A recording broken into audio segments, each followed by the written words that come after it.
Hello friends, आज के इस नए वीडियो में आपका स्वागत है। हम शॉर्ट नोट्स के देखेंगे जिसमें हमारा अगला टॉपिक है राष्ट्रीय टीकाकरण कार्यक्रम। आज हम जानेंगे राष्ट्रीय टीकाकरण कार्यक्रम के बारे में। तो आप ये शॉर्ट नोट्स बनाइए और इनको पढ़िए और जितना हो सकता है मैं आपको इन नोट्सों में समझाने की कोशिश करूँगी। ठीक है, तो आइए जानते हैं टीकाकरण कार्यक्रम के बारे में। टीकाकरण का विस्तारित कार्यक्रम ये क्या है, कुछ शहरों में इसकी शुरुआत की गई थी। कब? 1978 में। फिर दूसरा आता है सार्वभौमिक टीकाकरण कार्यक्रम। इसे पूरे देश में लागू किया गया था। कब? 1985 में। फिर आता है शिशु उत्तरजीविका और सुरक्षित मातृत्व कार्यक्रम। ये कब लागू किया गया था? 1992 में। ये राष्ट्रीय टीकाकरण कार्यक्रम इस कार्यक्रम का हिस्सा बना था। राष्ट्रीय टीकाकरण कार्यक्रम जो है इस कार्यक्रम का हिस्सा बना था, है ना। कौन? शिशु उत्तरजीविका और सुरक्षित मातृत्व कार्यक्रम कब लागू किया गया था? 1992 में। फिर आता है राष्ट्रीय प्रजनन एवं बाल स्वास्थ्य कार्यक्रम। ये भी राष्ट्रीय टीकाकरण कार्यक्रम जो है इसका हिस्सा बना था 1997 में। तो आप ये सन याद रखिएगा जो बहुत इम्पोर्टेंट है। फिर आती है बारी राष्ट्रीय ग्रामीण स्वास्थ्य मिशन की। नेशनल रूरल हेल्थ मिशन, जिसको NRHM बोला जाता है। ये इसकी शुरुआत कब हुई थी? 12 अप्रैल 2005 में। यह भी क्या रहा? राष्ट्रीय टीकाकरण कार्यक्रम इसका हिस्सा बना रहा। मतलब कि ये कभी स्वतंत्र नहीं रहे, इनका कोई ना कोई हिस्सेदार था। कौन था? राष्ट्रीय टीकाकरण कार्यक्रम। राष्ट्रीय टीकाकरण कार्यक्रम इसका हिस्सा था किसका? राष्ट्रीय ग्रामीण स्वास्थ्य मिशन का, जिसको क्या बोलते हैं? NRHM। फिर राष्ट्रीय शहरी स्वास्थ्य मिशन कब लागू किया गया? 1 मई 2013 को। इसको क्या बोलते हैं? नेशनल अर्बन हेल्थ मिशन, है ना। अर्बन या उर्बान जो भी है, अर्बन जिसको बोलते हैं, शहरी जो कहलाता है। फिर क्या हुआ? 2005 में नेशनल रूरल हेल्थ मिशन और नेशनल अर्बन हेल्थ मिशन को 2013 में क्या कर दिया गया? एक कर दिया गया, जिससे दोनों को मिला के क्या बनाया गया? NHM, नेशनल हेल्थ मिशन, जिसे राष्ट्रीय स्वास्थ्य मिशन भी कहते हैं। इसी को क्या कहते हैं? राष्ट्रीय टीकाकरण कार्यक्रम भी, है ना। क्या बोलते हैं? NHM, राष्ट्रीय स्वास्थ्य मिशन। फिर जानते हैं राष्ट्रीय टीकाकरण कार्यक्रम के लक्ष्य के बारे में कि आखिर टीकाकरण का लक्ष्य क्या रहा। तो क्या था? क्षेत्र को बढ़ाना, गुणवत्ता में सुधार, स्वास्थ्य केंद्र को बढ़ाना, कोल्ड चेन, टीका का उत्पादन, ये सब क्या रहे? टीकाकरण कार्यक्रम के लक्ष्य थे, है ना। फिर आती है 16 मार्च। 16 मार्च को ही हम क्या बनाते हैं? राष्ट्रीय टीकाकरण दिवस मनाते हैं। क्या मनाते हैं? राष्ट्रीय टीकाकरण दिवस। पहला टीका काय का बना था? चेचक का। एडवर्ड जेनर ने 1996 में बनाया था, इसलिए इनको फादर ऑफ वैक्सीनेशन भी कहा जाता है। फिर आते हैं टीका के प्रकार के बारे में। टीका कितने प्रकार के होते हैं? टीका 3 प्रकार के होते हैं। एक होता है लाइव वैक्सीन, दूसरा होता है किल्ड वैक्सीन, तीसरा होती है टॉक्साइड वैक्सीन। यानी कि लाइव वैक्सीन यानी कि कमज़ोर विषाणु या जिंदा विषाणु जो होता है उसकी सहायता से बनाया जाता है। और दूसरा होता है मृत यानी डेड विषाणु की सहायता से ये टीका बनाया जाता है। और फिर होता है जीवाणु या टॉक्साइड, है ना। टॉक्साइड जो होता है जीवाणु से बनाया जाता है जो वैक्सीन होती है। तो लाइव वैक्सीन में कौन कौन सी वैक्सीन आती हैं? OPV, BCG, ये सब क्या हैं? लाइव वैक्सीन के उदाहरण हैं। टाइफाइड, चिकन पॉक्स, खसरा, गलसुआ, जर्मनी खसरा या रुबेला जिसको बोलते हैं, कोविड शील्ड, ये सब कैसी वैक्सीन है? लाइव वैक्सीन है, यानी कि जिनको कमज़ोर विषाणु की सहायता से बनाया गया है ना, इनमें कमज़ोर विषाणु होते हैं। फिर आती है किल्ड वैक्सीन, यानी कि जिसमें मृत विषाणु पाए जाते हैं। IPV, hepatitis A B, rabies, influenza, Covaxin, हैजा, ये सब कैसी वैक्सीन है? किल्ड वैक्सीन है। फिर आती हैं बैक्टीरिया यानी टॉक्साइड वैक्सीन, जिसमें आती हैं टिटनस, डिफ्थीरिया और बोटुलिनम, है ना, बोटुलिनम।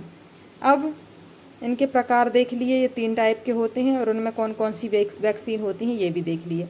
अब ऐसे टीके जो जन्म से के 24 घंटे के भीतर दिए जाते हैं, यदि बच्चे का वेट यानी बच्चा स्वस्थ हो और बच्चे का वेट 2.5 से 3.5 kg हो, तो ऐसी स्थिति में बच्चे को स्वस्थ माना जाता है। तो 3 वैक्सीन दी जाती हैं। पहली है पोलियो वैक्सीन, दूसरी है बीसीजी और तीसरी है हेपेटाइटिस बी। पोलियो वैक्सीन क्या, ओपीवी जिसको कहते हैं, इसका फुल फॉर्म होता है ओरल पोलियो वायरस वैक्सीन, है ना, जिसको 2 बूंद जिसको 2 बूंद दी जाती है वही। फिर आते हैं पोलियो के टीका। पोलियो के टीका 2 होते हैं, एक ओपीवी के रूप में दिया जाता है, लाइव वायरस जिसको कहते हैं, और एक आईपीवी जिसको किल्ड वायरस कहा जाता है। ओपीवी यानी ओरल पोलियो वायरस वैक्सीन, और आईपीवी मतलब इंजेक्टिवेटेड पोलियो वायरस, है ना, क्या है यार ये, एनोक्टिवेटेड पोलियो वायरस। जो ड्रॉप वाली होती है ओपीवी, उसको 2 बूंद दी जाती है मुंह में, और जो आईपीवी होती है उसको इंजेक्शन के फॉर्म में दी जाती है। फिर आता है इनके बारे में तो जानते हैं अपन, कार्ल लैंडस्टीनर के बारे में। इन्होंने पोलियो विषाणु की खोज की थी और एबीओ सिस्टम यानी जो ब्लड ग्रुप होते हैं ए बी और ओ, इसकी खोज की थी। ठीक है। फिर आती है ओपीवी के बारे में। ओपीवी क्या होती है? ओपीवी का फुल फॉर्म अभी बताया, ओरल पोलियो वायरस वैक्सीन। खोज किसने की थी? अल्बर्ट सेविन ने 1955 में। अल्बर्ट सेविन ने कब की इसकी खोज? 1955 में। किसकी खोज?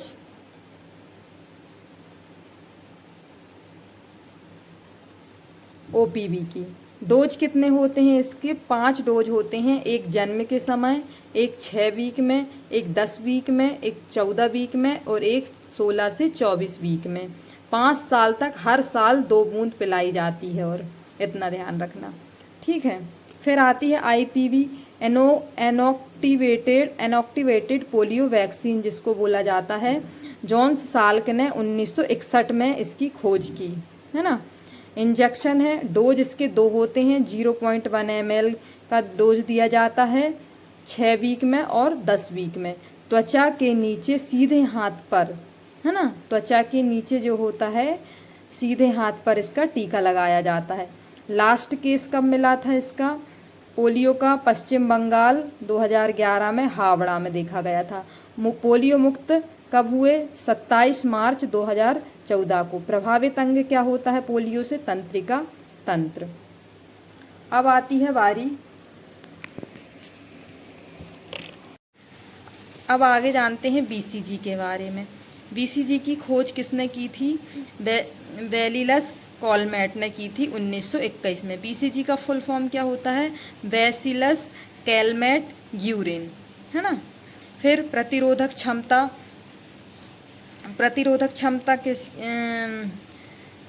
किसमें हेल्प करता है बीसीजी? एक टीबी जिसको तपेदिक बोला जाता है, और टीबी है ना, उसी को बोला जाता है। बीसीजी की वैक्सीन प्रयोगशाला में तमिलनाडु में चेन्नई में बनाई गई थी। डोज क्या होते हैं? जन्म के 24 घंटे के अंदर और 1 साल के भीतर, है ना, इसका डोज दिया जाना चाहिए। अगर जन्म के 24 घंटे के अंदर नहीं लगा तो 1 साल के अंदर अंदर ही इसका डोज दे देना चाहिए। फिर क्या होता है? इंट्राडर्मल यानी त्वचा में इसको बाएं हाथ पर लगाया जाता है बीसीजी की वैक्सीन को, है ना। फिर डोज कैसे देते हैं? 4 से 6 वीक से पहले 0.05 ml में, और 4 से 6 वीक के बाद अगर लग रहा है तो 0.1 ml में इसका डोज दिया जाता है। फिर हम टीबी के बारे में जान लेते हैं। जो तो कौन से बैक्टीरिया से होती है टीबी? बैक्टीरियम ट्यूबरक्लोसिस, है ना। और प्रभावित अंग क्या है? प्रभावित अंग है फेफड़ा। फेफड़ा में भी एक झिल्ली होती है जिसको प्लूरा झिल्ली बोला जाता है, उसको यह प्रभावित करता है। कौन? टीबी। फैलती काय से है टीबी? वायु से। लक्षण क्या दिखते हैं? 2 वीक तक लगातार खांसी आती है और खांसी के साथ रक्त आने लगता है। फिर दूसरा लक्षण है रात में पसीना आना, वजन कम होना। ये सब क्या है? टीबी के लक्षण हैं। फिर आती है हेपेटाइटिस बी। हेपेटाइटिस बी क्या होती है? इसका टीका भी 24 घंटे के अंदर दिया जाता है। कितने अमाउंट में? 0.5 ml में। और इसको भी सीधे पैर, इसको क्या करते हैं? इंट्रा मसल्स यानी कि मांसपेशी में सीधे पैर की जांघ में लगता है हेपेटाइटिस बी। और डोज कितने हैं? 4 हैं। पहला जन्म में, फिर 6 वीक में, फिर 10 वीक में, फिर 14 वीक में इसके टीके लगाए जाते हैं काय के? हेपेटाइटिस बी के। फिर हेपेटाइटिस हमने पढ़े थे कितने टाइप के होते हैं? A B C D। और सबसे ज़्यादा खतरनाक सबसे ज़्यादा मैक्सिमम कौन सा होता है? बी होता है। तो प्रभावित हेपेटाइटिस काय को करता है? यकृत को, लीवर को। लीवर को करता है, जिसमें हेपेटिक कोशिका और कुफर कोशिका को सबसे ज़्यादा प्रभावित करता है। कुफर कोशिका क्या होती हैं? रोगाणुओं को नष्ट करती है ना। कुफर कोशिका होती हैं जो रोगाणुओं को नष्ट करती हैं। और हेपेटाइटिस जो होता है कुफर कोशिका को ही प्रभावित करता है ना। फिर आती है हेपेटाइटिस बी सी डी से एक सिरोसिस रोग होता है जिससे यकृत कैंसर तक हो सकता है, इसीलिए इसका टीका बनाया गया है क्योंकि यह बहुत ज़्यादा खतरनाक होता है। फिर आती है बारी डीपीटी की। डीपीटी मतलब डी से आता है डिप्थीरिया, पी से पर्टुसिस और टी से टिटनस, है ना। तो ये डीपीटी का जो डोज होता है वो 0.5 ml के डोज में दिया जाता है। 6 वीक में, 10 वीक में, 14 वीक में और 16 से 24 वीक में। और लास्ट जो बूस्टर डोज होता है वो 5 से 6 साल की उम्र में दिया जाता है। इसको भी मांसपेशियों में लगाया जाता है ना, रूट में। ये ट्रिपल रोगों की 1 वैक्सीन जो बनी है जिसको बोलते हैं डीपीटी। फिर आती है गलघोटू। डीपीटी में अपन पढ़ेंगे डिप्थीरिया के बारे में जिसको गलघोटू, रोहिणी या डिप्थीरिया कहा जाता है। ये काय से होती है? जीवाणु से होने वाला रोग है।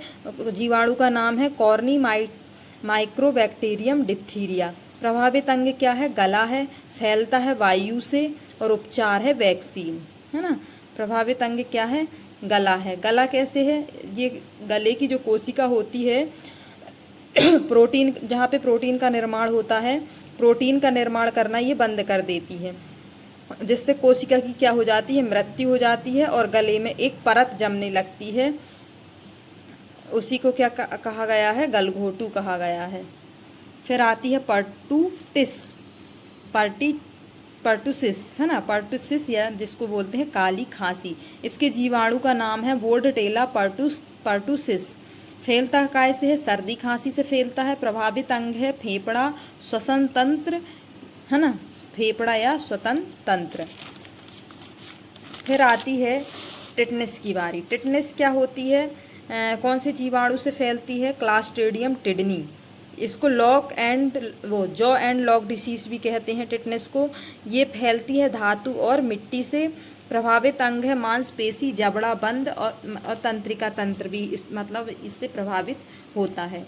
फिर आती है MMR वैक्सीन। MMR वैक्सीन क्या होती है? एम का मतलब है मिजल्स यानी खसरा, दूसरे का है मम्स गलसुआ और आर से रुवेला यानी जर्मन खसरा जो हो जिसको बोला जाता है। तो MMR का भी क्या होता है? डोज कितना होता है? 0.5 ml का डोज दिया जाता है 9 से 12 महीने में और एक दिया जाता है 12 से 24 महीने में। ये भी चमड़े के नीचे या मांसपेशी में लगाया जाता है।